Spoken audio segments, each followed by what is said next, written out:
मंडळी नमस्कार, मी सुशील कुलकर्णी. आपण पाहता अनालायझर.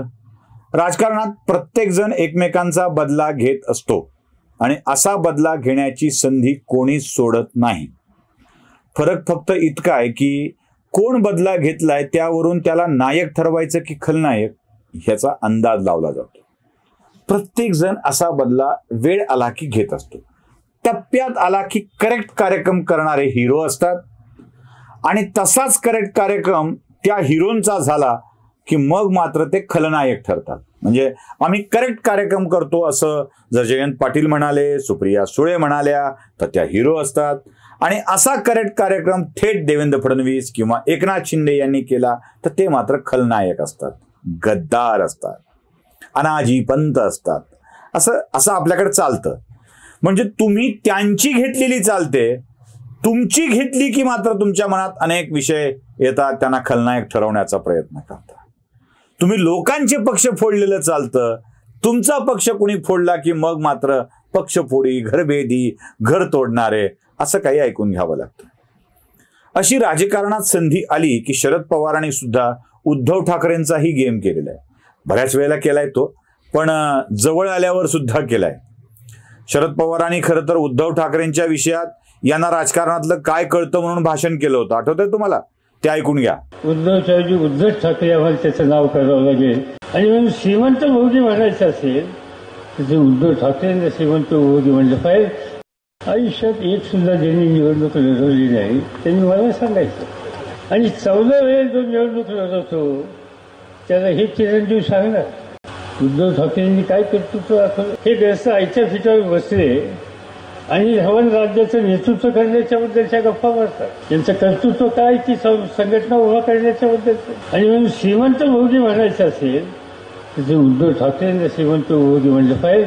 कारण बाप ज्यांची ही संघटनेची श्रीमंती ही त्यांच्याकडे चालत आली की आता उद्धव ज्या पद्धतीने बोलतोय त्यावरून त्यांचं नाव बदलावं लागेल. उद्धव ठाकरे आम्हाला त्याचं नाव करावं लागेल. ऐकलं? यानंतर उद्धव ठाकरेंच्या सोबत शरद पवारांनी स्वतःचा पक्ष नेला, त्यांना मुख्यमंत्री केलं आणि त्यानंतर पद सोडावं लागल्यावर लोक माझे सांगाती या पुस्तकात उद्धव ठाकरेंना राजकीय समज कमी आहे, आकलन कमी आहे, चुकीचे निर्णय घेतात, ते 2 वेळेलाच फक्त मंत्रालयात गेले असले काही काही उल्लेख त्यांच्या पुस्तकात केले होते. आणि त्याचा परिणाम काय झाला तर उद्धव ठाकरे हे असमंजस राजकारणी आहेत अशा स्वरूपाची चर्चा पसरवू लागली. आता उद्धव ठाकरे त्यांच्या मनात तर ठसठस असणारच, त्यांच्या मनात तर ही खदखद असणारच. आणि तीच खदखद उद्धव ठाकरेंनी आपल्या संधी मिळाल्यावर व्यक्त केली. बरं, उद्धव ठाकरे बदला घेण्यात एवढे एक्सपर्ट आहेत की ते स्वतः करण्यापेक्षा अशा कोणत्या तरी माणसाच्या हातून करवतील की एकदमच उरी घाव बसावा. काय झालंय तुम्ही बघा. पुळव माहित नाही, ज्याला दांडा माहित नाही, ज्याला खुरपण माहित नाही, ज्याला पाळी पेरणी कळत नाही, दुबार पेरणी कळत नाही, धूळ पेरणी कळत नाही, खतांचं प्रमाण, प्रपोर्शन्स कळत नाहीत, ज्याला आंतरपीक कसे असतात त्याचा नेमका क्रम काय असतो ते कळत नाही, अशी माणसं कृषी मंत्री होतात. सर, मला असं वाटतं असे मी अनेक उदाहरणं देऊ शकते. आणि मग मला जाणवतो की इथं वाचणाऱ्यांची, वाचून अभ्यास करून मांडणाऱ्यांची हा प्रसंग आहे एबीपी माझा मधल्या एका कार्यक्रमाचा, ज्यात सुषमा अंधारे यांनी कृषी मंत्री कोणाला केलं जातं याविषयीचं भाष्य केलंय.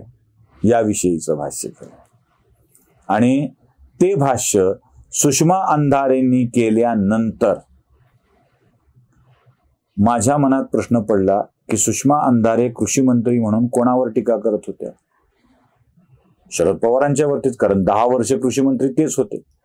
बाकी राज्यातले कृषी मंत्री अब्दुल सत्तार होते, ते तर त्यांच्याच काळात त्यांचेच माणसं. बाकी कोणी, म्हणजे दादा भुसेंना केलं होतं, त्यांच्याच काळात केलं गेलं होतं. कृषी मंत्री म्हणून काम करणारी माणसं ही शेती कळत नाही या कॅटेगरीतली ना धनंजय मुंडे, ना अब्दुल सत्तार, ना कोणीच नाही. तरीही या बोलल्या फक्त शरद पवारांच्यावरती. सध्या सुषमा अंधारे या उद्धव ठाकरे गटाच्या उपनेत्या आहेत आणि उद्धव ठाकरेंनी शरद पवारांच्या कडून आलेल्या शरद पवारांच्या तालमीत वाढलेल्या सुषमा अंधारेंच्या करवी शरद पवारांच्याच वरती टीका सोडून लोक माझे सांगाती या पुस्तकातील त्यांच्या ओळींचा बदला तुमची लेक आता माझी सांगाती असं सांगून उद्धव ठाकरेंनी शरद पवारांच्या तालमीतील कार्यकर्त्यांकडून त्यांचाच अपमान करून घेतलाय. उद्धव ठाकरे अस्सल टोमणे बहादर आहेत हे या निमित्ताने त्यांनी सिद्ध केलंय. म्हणजे ते फक्त देवेंद्र फडणवीसांनाच बोलतात, मोदींनाच बोलतात, शहांनाच बोलतात असं नाही, तर शरद पवारांना देखील बोलतात हे या निमित्ताने पुन्हा एकदा सिद्ध झालंय.